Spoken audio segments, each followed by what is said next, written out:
everybody. Hello. Welcome to the feed, everyone. I am one of the hosts here, Lisa Lopez Griggs, and this is I am Alyssa, Servideo, and my beautiful co-host. How are you today, Alyssa?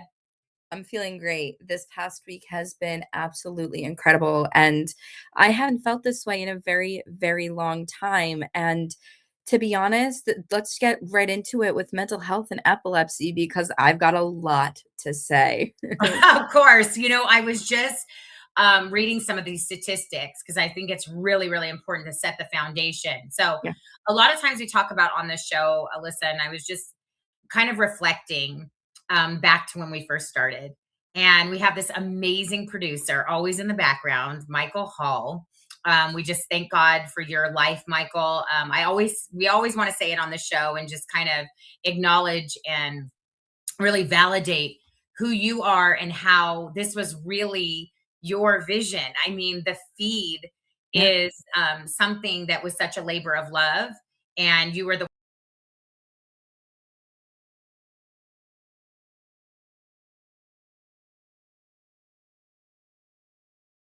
and it was just such a divine appointment and just see such God moving in this community. It's just so beautiful. And Mhm. it's not like, yeah. And it's not just heavily women or heavily men. It's like we have this incredible yin yang balance going on Yeah. of, men that are really stepping up and sharing their journey, which is what we talked about last week. Yeah. It's And we hard just for them to do that. Yeah, because there's so much shame already around epilepsy and then the Yeah. stigma. And then I was reading, Alyssa, one of the statistics that I had shared with you that with men, epilepsy, men are actually prone to more injury than women are because they're more prone to Mm, head injuries because of their epilepsy. makes sense. Yeah, so having a conversation around that is really, really important. I know we're going to get into mental health today and epilepsy, but just for our audience, want to make sure that everybody knows if you're just tuning in for the first time, make sure you subscribe to our YouTube channel. We also are on TikTok, almost approaching 1,000 on TikTok. Oh So exciting. yeah, go follow Yeah, us at an Faces of amazing group Epilepsy. going on facesofepilepsy.me. It'll take you right to our Facebook community, which is also approaching 1,000. It's so exciting, Alyssa. I can hardly stand it. And then, Alyssa, you have a contest going on right now in Oh yeah. partnership with Love Your Lemon. So maybe you could just tell us about that really quick for everybody that wants to win a beautiful beanie. Yeah, so basically with Love Your Melon, I am giving away free beanies. Yes, you heard that right, free beanies. All you have to do is follow us in our Facebook group, subscribe to our YouTube channel, and on any other platform that we have, Instagram and Faces of Epilepsy, you just have to go there, subscribe, follow, and share our links to as many people as you can so we can put you in our off like our feed to win the beanies Yes. and DM us as well. Hmm. We need some sort of proof, Hmm. but also join us on our live on Friday at 10 p.m. Eastern Standard Time because you will also be winning a beanie there as well. Guys, this was such a beautiful promotion and like when they said yes to giving me 50 beanies to give out to you guys, it genuinely warmed my heart because Love Your Melon sees. They Hmm. see how beautiful this community is. So come join us. We want you That to win these free beanies. Share it with all of your friends. Yeah, I love it. I love it so much. Go ahead, Mike. Just real fast while we're talking about that, we want to shout out our very first winner. Great guy, extremely supportive, extremely important to Faces of Epilepsy, the movement, the podcast, all of it. Our very first winner. Congratulations. Won a beanie and a t-shirt. Earl Creekmore. Shout out to my man. Yeah. Yay. We He's love you, so brother. amazing. I need a pom pom or something. I could do like an American flag. I'm gonna get a pom pom. I write that down. I gotta go get a pom pom. He is so good at posting in the groups for Right. us and just Yeah. advocating. He Mhm. deserves it. He really does. Yeah. And I think that right now, Curtis Lane, I think is his name. He's one of the gentlemen in Faces of Epilepsy group. And I see him also posting, commenting, sharing, inviting. And so I think, maybe he'll be the next winner. We'll see, unless there's somebody else that jumps in there and is like, nope, I'm going to invite and Yeah. share and comment and like, and just, we can tell. We tell. need to see. We need to Yeah. see that you guys are actually advocating for us Yeah. and pushing our content Mhm. and posting and sharing. So Yeah. it's very important. If you want to win one of those beanies, you have to put in the work. Yes. So make sure that you get in that group and start posting and commenting, liking, subscribing, and all that good stuff. So I want to give you some statistics real quick, Alyssa, and then we're going to get into it just for our audience. Okay. There is over 50 million epileptics in the US alone. Okay. There is 1 in 26 will develop epilepsy. 1 in 10 will have a seizure at some point. With regard to how many people have epilepsy, when you think about it, and something that you could wrap your mind around, there is more people in our country with epilepsy than autism, Parkinson's, MS, cerebral palsy combined. Okay, think about that: autism, Parkinson's, MS, and cerebral palsy combined. More people still have epilepsy. So it's a very, very big community, 50 million worldwide. And we do have different days where we recognize SUDEP, or we recognize International Epilepsy Day, or Epilepsy Awareness Day, or Epilepsy Awareness Month in November, wearing the color purple, different things like that. But at the end of the day, there is still a very big piece that is missing in the epilepsy community. And it's the fact that people are 2 to 3 times more likely to experience depression that have epilepsy than the general population. This is huge because depression is one of the most common and misunderstood underdiagnosed conditions in epilepsy care. It makes me want to cry because I think about I'm getting emotional. even with my son, the mood swings and the depression that he would often find himself in. And yet people in my own family, people that were around him, couldn't understand why he just couldn't get it back together, because he was always so jovial. He was always so happy, so lighthearted, so uplifting, so inspiring, so encouraging. And I think about this and I just go, wow, this is a really big deal. What do you think about when I say that, Alyssa, that this is underdiagnosed and yet 2 to 3 times more likely Wow. in epilepsy?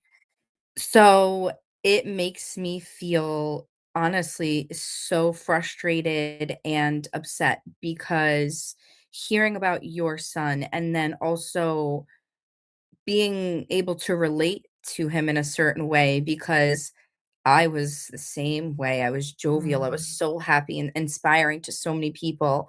All of a sudden, when I was 22, getting diagnosed with epilepsy, they put me on Keppra. It completely changed. Yeah. It changed the way that I lived my life. And I was depressed. Wasn't diagnosed or anything, Mhm. but I was able to hold it together only for a little bit. And then the Mhm. Keppra completely just threw me through a loop. Mhm. And it's so important that we have to understand that when you have epilepsy, there's going to be ups and downs, and Mhm. depression is a very big thing, and we were just talking about it, Mhm. but it affects our independence. It affects our Yeah. sense of safety and Mhm. security. And when it affects those things, depression is kind of just like hits you in the face. Mhm. And you're like, what Mhm. is going on? Like, Mhm. Mhm. emotional health is so important to me. Mhm. and not being able to actually get it together, knowing that it's a part of me and it was a part of me, was my biggest thing. And I also wanna mention that epilepsy, there's not enough research Yeah. on it either, at all. And it's frustrating even hearing about those statistics that you were just mentioning about Mhm, cerebral mhm, palsy, mhm. Parkinson's, all of these things, autism, and epilepsy is extremely widespread, yet we don't Mhm. have the same amount of research or money getting put into that. Yeah. Makes me wonder a lot.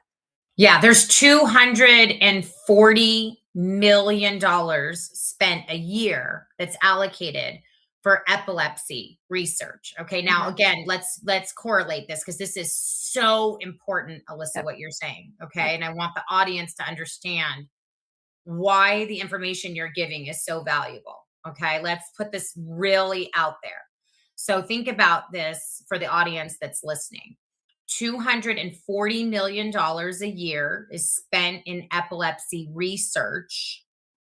The community size in the US is 3.4 million people. Parkinson's, okay? Wow. Parkinson's. 1 million people have Parkinson's. Okay. So now you're talking about a third of the size community, but yet $250 million is spent in research for a community Right. that is one third the size of epilepsy. Okay. 110 million is spent in MS. Okay. Smaller community, understandable.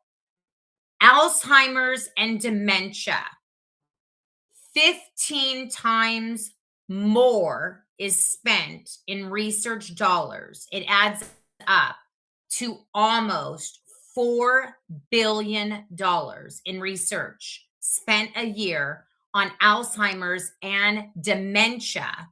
And yet, that community as well is not even near the size of the epilepsy community. So this is a real societal burden. And this is why I have chills all over my body, Alyssa, right I'm now. getting emotional. This is why this show is so So important. This important. is why the We need your feet, advocacy.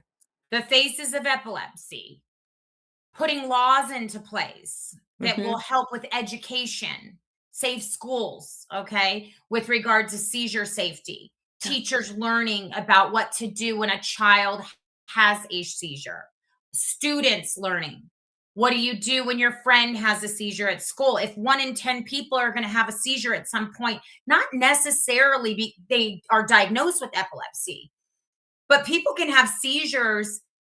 Everybody has a first time seizure, in other words, Yeah, before their diagnosis, right? My yeah. son had a first time seizure. You had a first time seizure. I was at, I don't know if you ever remember these things, Alyssa, at school, they call them hell camps. Maybe Mike has heard of something like this. It's with football players and drill team Ooh. and cheerleading and different things, and you'd have Hell Week and you would be at high school. I had a gal that was performing at Hell Week and it was very, very hot outside. And somehow she had a seizure right in the pavement. Her name was Nikki. I'm not gonna say her last name because I don't, I don't know how she would feel about that. But I was right there when she had her first seizure. Was never diagnosed, I don't believe, with epilepsy. I could ask her. Wow. I think when I even asked her years later, do you remember having a seizure? She was like, no, I don't even remember it, not even conscious of it. But the societal burden that this is for this community is why we are championing Mhm. this cause to get epilepsy more talked about and to try to Yes, bring more it's needed. awareness around these really unfortunate statistics. So, I mean, I think we're starting down the right path. I mean, we're Yeah. definitely, I think Mike, I think this is our 17th episode. So we're trending up, which is Yes. really great. So, what do you think, Alyssa? Yeah, I think that's incredible. The more advocacy we have for this, the more we will put it out there. And listen, for everyone who's watching, if you are a chronic illness warrior, if you Mhm. have epilepsy or your family member has epilepsy, or you're just watching from someone out of the chronic illness community, we're not saying that all of those other chronic Mhm. illnesses that Lisa explained and the money that's put towards them, we're not saying, "Oh, like, come on now." We're just bringing Mhm. awareness to the fact that so many more people have epilepsy, yet Mhm. not enough research is done. Yeah, it's so true. And then the other thing is too is education is such a big part with Yeah, regard to all this money that's spent in research, because there are also things that we can do to advocate for our own health. yeah, Before the show, Mike was talking about a product called methylene blue, and it could be very helpful for mitigating seizures. Also, we've talked about on the show many times, high omega-3 diet, yep, high omega-3 oils that you can put into your body that are high in polyphenols that will help get your cells more fluid and take down the inflammation in your brain, which causes you to be less prone to seizures. mhm, The other thing is diet is so important. yeah, Try to stay away from fast food as much as possible, because the seed oils that are in fast foods and the processed foods, yeah, that can help contribute, to inflammation. And the low grade chronic inflammation that we are suffering from in our nation is the big key driver to a lot of these chronic illnesses, Alyssa. Diabetes and the things that they're talking about here, Alzheimer's and dementia. Alzheimer's and dementia is just stage 3 diabetes. When they say type 1, type 2, type 3 is Alzheimer's and dementia, because wow, insulin resistance is so high that it's causing the mental inflammation and breakdown. The pancreas is having to work overtime, oof, to try to, and then you couple it with what Mike was even saying before the show. A lot of the medications that epileptics are on cause side effects like yeah, depression, yeah, like mood swings, wow. like, a lack of sleep, Oh, sleeplessness, that's a big one. That's a big one. anxiety, Yep, suicidal thoughts, all these things that have to play into mental health. yep, So there's another big one, Alyssa, here with anxiety. I'm going to give you the statistic, and this was also a big one for my son. I want to know what your thoughts are on this one. of course. Um, 20 to 30% of people with epilepsy live with an anxiety disorder, compared to roughly 7 to 10% of the general population. Fear of seizures is a public embarrassment, and unpredictability drive chronic anxiety. Now, I'm going to get emotional with this, because as being a parent Yeah. to my son who had epilepsy, I was constantly struggling with anxiety, because I had so much insecurity around, was my son going to be alive tomorrow? Was he going to Ooh, wake up the next day? And so there was so much insecurity, which put my body into survival mode, fight or flight. And I'm wondering if this anxiety piece with fight or flight and the insecurity of the embarrassment and unpredictability of having seizures, meaning, can you imagine, Alyssa? And maybe this is a good question for you with regard to anxiety. You're getting ready to go on a date, you're in your 20s, you're really excited about this date, but you're also feeling a little bit anxious because you haven't told your date that you have epilepsy. And you're anxious because I mean, you get butterflies, you yeah, know how yeah, it is when you go on a first date with of somebody, you course. get excited.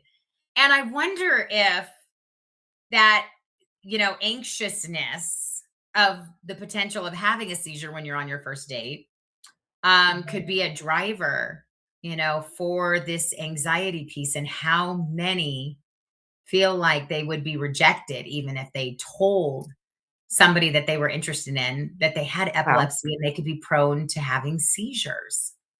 Great question. So, anxiety is a leading factor in seizures, like you just Mhm, said. mhm, For me, if I'm super, super anxious, I would have to lay down. I would have to drink water, meditate. Mhm. I'm very big Mhm. into meditation Yeah. because it's the Mhm. breathing Mhm. calms me Mhm. down.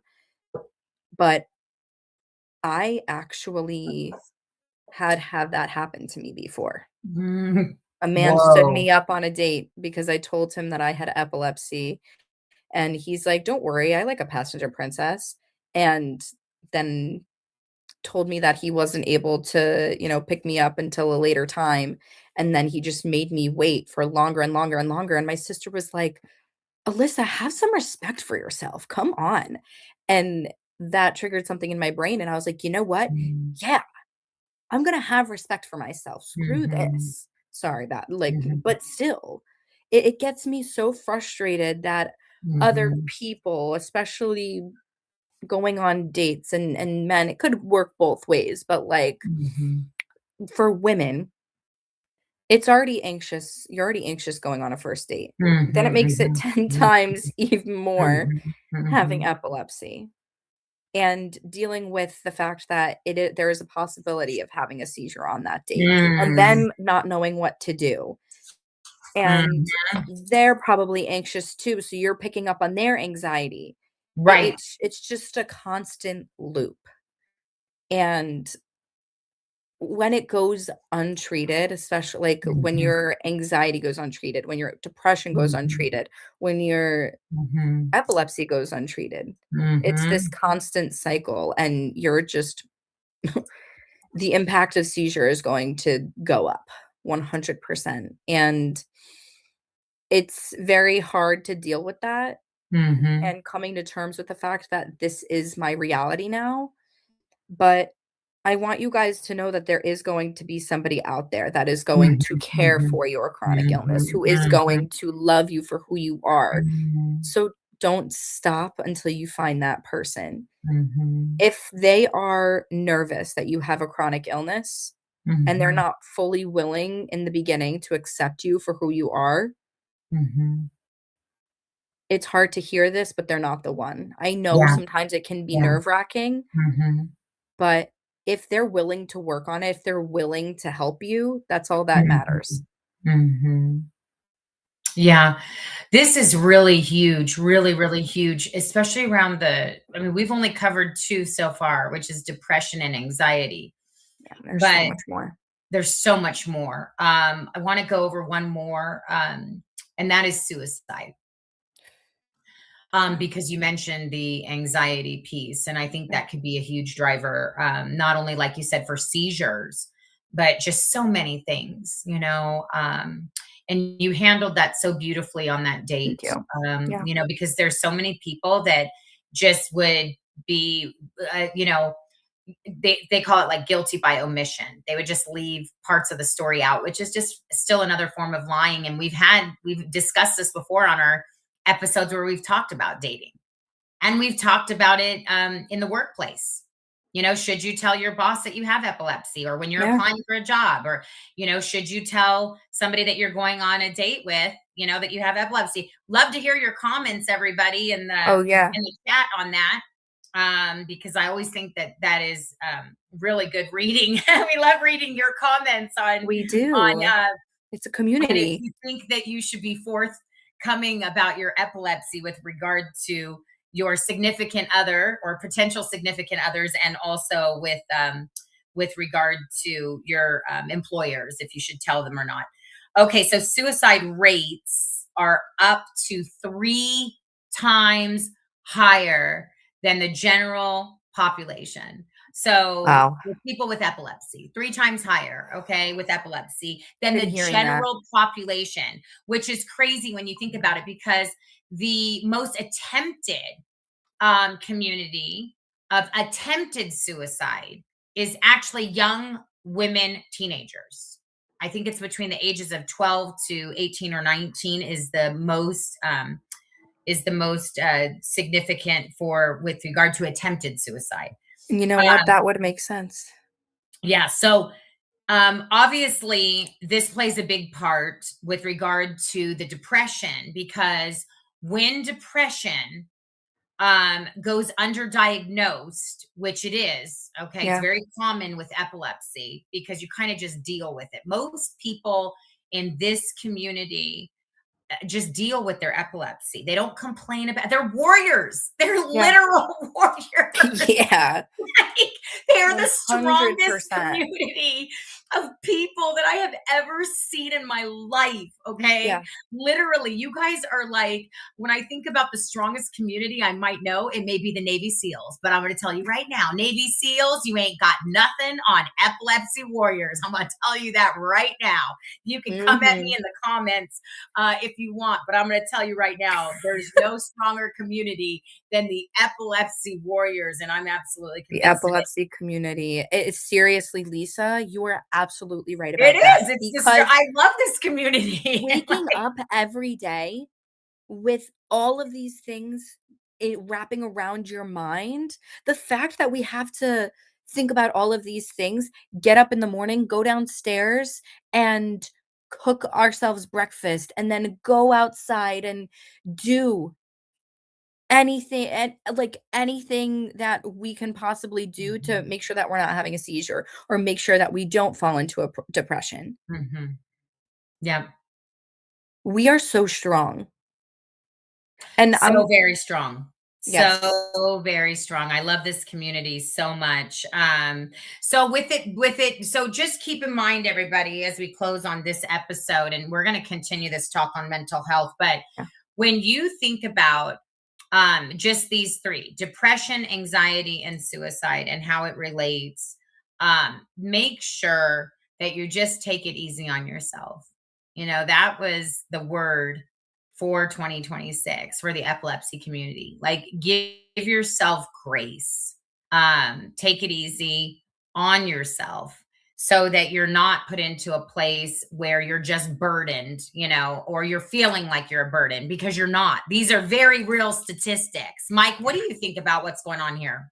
I absolutely agree. I just wanted to say, because we brushed over the suicidal thing, and if you've Yeah. ever, lost somebody to suicide, it is Hmm. very important. And the one thing I want to encourage people, if you know someone, specifically, of course, and especially dealing with epilepsy, but just anyone on that level, it is so important to remind them that they are important to you.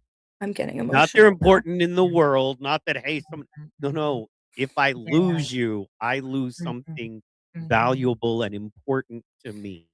You gotta let folks know that you understand it's their decision, Hmm. but it's the wrong decision if they love you. And if the only reason you're around is so I'm not sad, please let that be the reason, man. Hmm.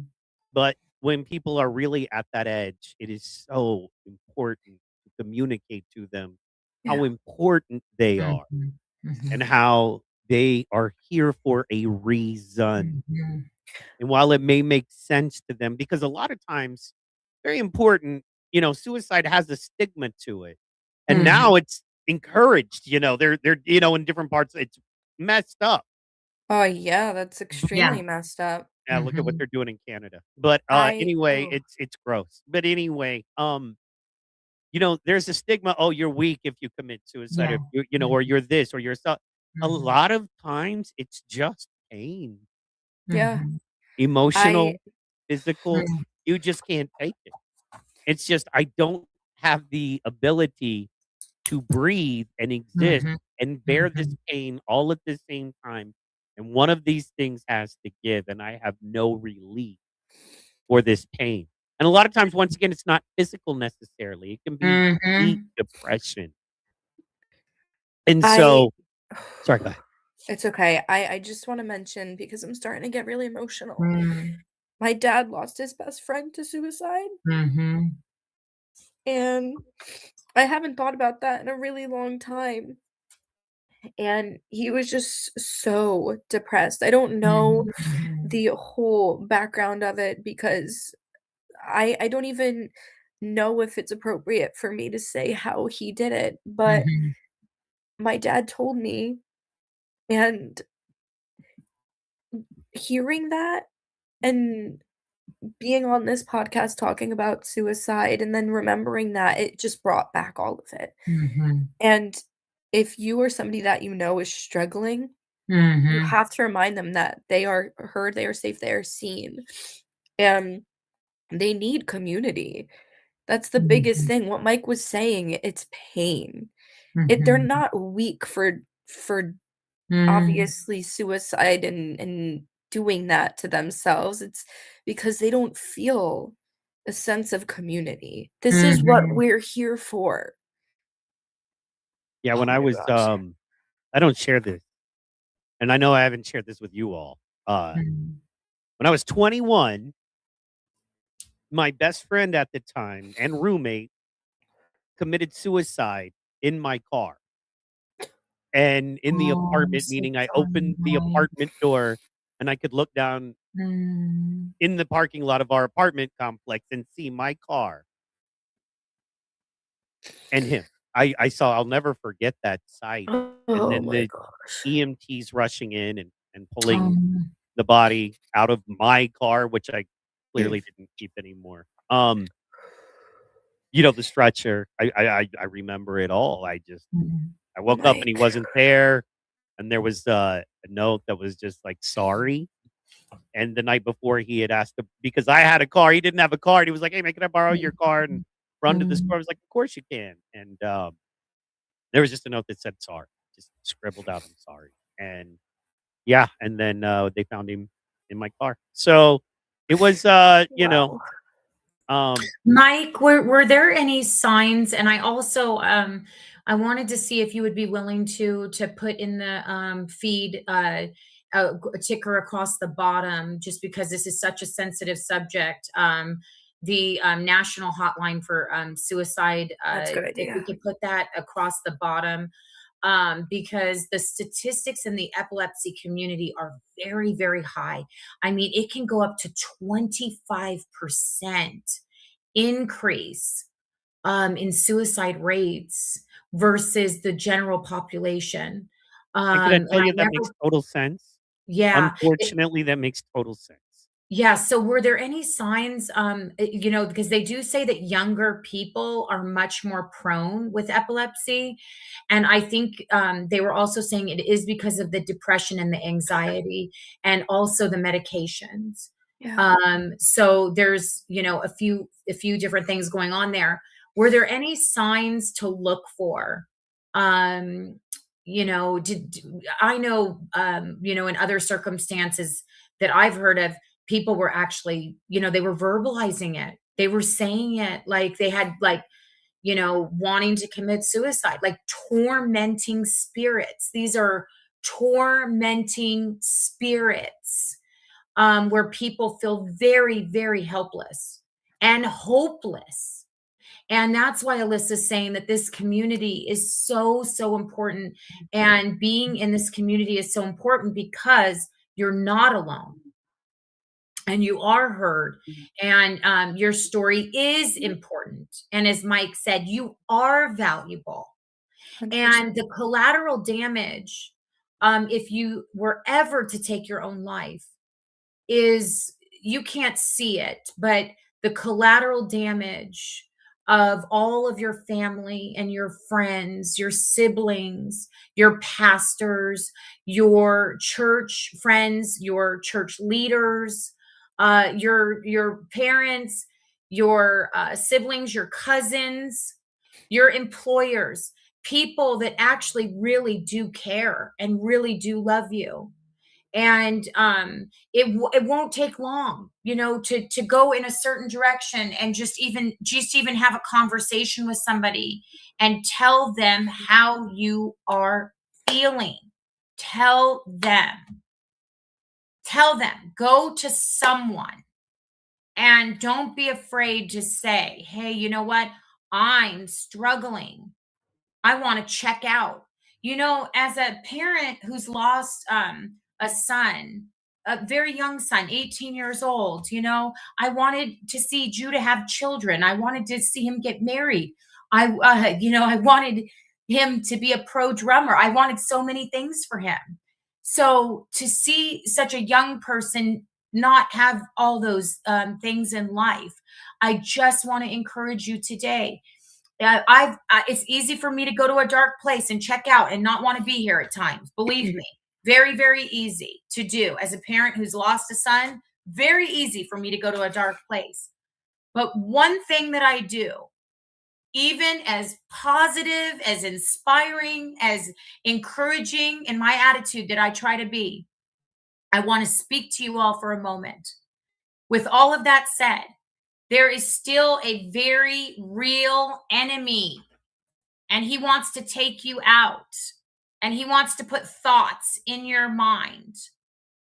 But you can also have authority over that thought, but you have to talk to somebody. You have to talk to somebody. You have to turn to somebody.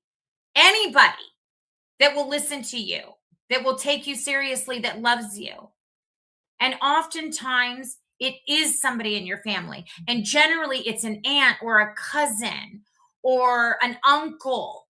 It may not be your parents, okay? Sometimes parents, okay, they're a little difficult, but you can go to an aunt, you can go to an uncle. We all have a favorite aunt or a favorite uncle that loves us so much. We all know that. We all know that. We all have a favorite cousin that we know loves us. So you can go to them and you can say, look, you know what? I'm struggling in this area. Pray for me. Love on me. Maybe write out a note, for me. Hug me. But you have to open your mouth. You have physical affection. And let me just take some people, if you're in a situation where you have no one, literally, if you're in a situation where you don't have family, you just don't. I mean, I never knew my father, don't know half of my family, the other half is scattered. If you don't have that, you have a church in your community, and say what you want, and you may not even believe in Jesus totally or at all, and that's okay. I'm here to tell you, Jesus doesn't need you to believe in him for him to be Jesus. He's still Jesus. He still saved me. He still loves me. And all of us. But the thing about that is, and not every church is going to be great. People are people. But I promise you, in most churches, even, the not great ones, there's somebody there. If you have no one, if you have absolutely no one, there are people there that care, that go there and show up there because they want to care and they're looking for you. And I'm not saying every church in the world. This is not one of those blanket statements, but I think still in this world, something we overlook is that there are great churches still for free, still with doors wide open, still with people that wanna pray with you, that wanna be Yes, your friend, yes, that wanna get to yes, know you. yes. And, so if you feel like you have nothing else, or if you feel like no one around you is really understanding or there for Yeah. you, and you need real life people to talk to, you can always reach out to a local. And if you know someone that goes to a local church or is happily involved in their local church, reach out to them because they can really help. But even if you don't have anyone like that, reach out. If you're in California, reach out to Lisa. If you're in New York, New Jersey, reach out to Alyssa. You're in Oklahoma, Texas, Kansas, or heck, anywhere. If you're in the United States, from Right. Hawaii to Alaska, you reach out to me because I probably know somebody in your state. So, yeah, I just wanted to remind people of that, and I want to let people know a couple of warning signs. I'm sorry, I didn't mean to derail, but this is so No, important. it's No, it's needed. very important. This is very needed, Mike. I also Um, want to mention one more thing, going off of what you said about church. If you don't believe in Jesus, yes, he's always going to be there. But if you are any sort of religion other than Christian or Catholic, there are places where you can go who are going to open you. They're literally going to be so open for you. Okay. So if you're Muslim, if you are Jewish, there are places where you can go to feel seen, to feel accepted. Even if you are Muslim or Jewish and wanna go to church and whatever works for you guys, you have the support, just reach out. Yeah. Good thing Mike was about gonna give Christian churches, the it, signs. yeah, I was just gonna say, yeah, good thing about Yeah. Christian churches is, you can still eat bacon. But regardless of that, the point I can't I love I it. can't give up. I've had to give up so much for my epilepsy. I'm not giving up bacon. So anyway, it's a joke, guys. I know. It's a small thing to give up if you're called. But anyway, as many things. But no, there are signs. There are a couple of different. There are two kinds of suicide. There are many different, but there are two main different suicidal things to watch out for. There are those who are asking for help by Mhm, communicating that they're suicidal, mhm, and mhm. then there are those that sometimes is a much harder case, and that is they don't want any help. They Right. are resolved to. They have made that Mhm, decision. When my roommate mhm, did it, he literally put a vacuum tube from the exhaust of the car to the trunk, duct taped the trunk shut, save for one vacuum tube that went into the trunk from the exhaust hose, put the seat down because I had the kind of seats that fold down to allow, room in the trunk, put the seat down and just let the car fill up with the carbon monoxide. He didn't do anything bloody or violent. He literally did that. Now, when you look at that, you see that that is someone who is resolved to doing what they're going to do, right? mhm, They clearly had a plan. He had planned this. When he asked to borrow mhm, my car, he was like, "Hey man, let me see the keys. Can I borrow your car real fast? I need to run to the store." He had already planned out in his mind what he was mhm, going to do. mhm, mhm. Wow. So the thing is, he never said he was suicidal, not once. He was depressed. He was He was depressed. hopeless. There Yeah, was no way hopeless, out. depressed. There was Yeah. no hope in this life. Mhm, And, I don't know what I'm gonna do mhm, kind of thing. It was mhm, more that, and it was sad because the guy was 24. I was mhm. 21 at the time. He was 24, so he was older in that year. But to now look back and go, he was so young. But he felt he had no hope and no way out. Yeah. And so please listen to folks. Folks who say Mhm, I am suicidal, that's a blessing. mhm, Thank God. If somebody mhm, comes to you and tells you they're thinking about mhm, committing suicide, taking their life, you thank God that they're at that point. That is a mhm, workable place. mhm, They're opening up to you about feelings mhm, that they are wrestling with, and mhm. you can help them with that, or you can Yes, yeah, lead them to help with that. yes. When somebody tells you it's over, they're done, they're hopeless, they're not talking to you about suicide, they're talking to you about how they're just done. That is Mhm. something that you Yeah, need to consider. The problem mhm. there is that it's cold. A lot of Yeah, times, there's not a lot of emotion in it. They're not yeah, feeling a certain way, they're resolved to a yeah, certain thing. So, yeah. that is all hands on deck, get help immediately, ask, "Do you feel like checking out? Do you feel like giving up on life? Where are you at with these feelings?" You've Yeah. gotta probe, you've gotta go a little Yeah, deeper. You've gotta yeah. understand so you can help if you can. Mhm. Um, so yeah, we haven't ever talked about this, and I just thought it was so Yeah, important because so It I've lived was. important. through it, I've been It through it, is. I've struggled through these Yeah. feelings. I think anybody who's been on our medications for more than a couple of years Mhm, has felt mhm. utterly, hopelessly suicidal, and it's tough, man. And that's why they say reach out to God, church, synagogue, temple. Reach out to Yeah, God, reach out to people because there are people that will let you know how important you are, and sometimes you Yeah. just need that. yeah, And I know yeah. a lot of people, including myself, that if it's you checking out Mhm, forever or you mhm, taking some of my time so we can talk and I can pound into your dumb head why you're mhm, wrong about checking out and why mhm, we love you and why you're needed, mhm, I will happily say, sorry, podcast mhm, gonna be late today. We'll mhm. do that. So Yeah. that's thank you ladies for bringing that up. Thank you all. Thank you. Yeah, Of course. this is a really, really, really big thing. I am so glad, Big Alyssa, that we episode. talked about this today. Mike, thank you so much for sharing. This has been an amazing, amazing podcast. I Yeah. think Very deep. very deep. And we're going to continue this discussion for sure. There's so much that we can do around Yeah. this epilepsy and mental health. It's extremely important. I look forward to seeing what all of the comments are, people are saying in the groups, I can't wait to post. I'm curious to know, what people's thoughts are around this. And so please drop your thoughts in the chat, on YouTube, TikTok, Facebook, wherever you see this podcast. And please, please, please feel free to connect with Alyssa, Michael, myself.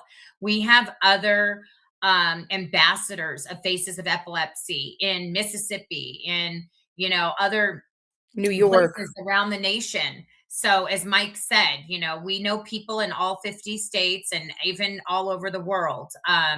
We're trying to take Faces of Epilepsy global right now worldwide, and connect these communities. So yeah, there's definitely a place for you here for sure. yes, We love you guys. we do so Hug much. You somebody are today. seen. Yes, and heard. Bye.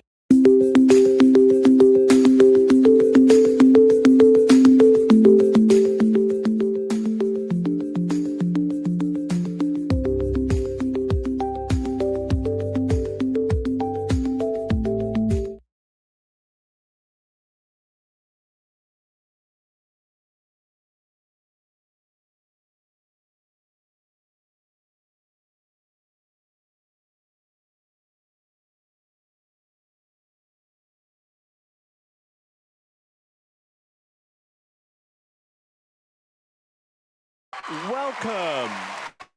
What's your name, please? My name is Charity Lockhart. Charity. Yes. That's a beautiful like love. name. Thank you. Okay. Thank you. Tell us a little bit about you. Well, I am 49 years old, going on 50 this year. Right, Charity, what is your story? Why are you here? Well, I absolutely love to sing. I love music, but I also love my children. I have 2 children. They're little. One is 27, and the other one I can hold, he's 21. Okay, how do they feel about you being here? They're saying, "Mom, get together," because I've been really, really nervous. When my kids were younger, long ago, we ended up living in a car after a divorce, and all I had was my voice.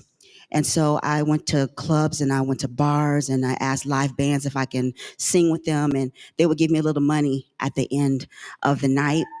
And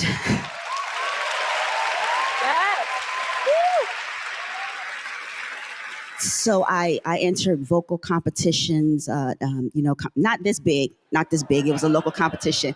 And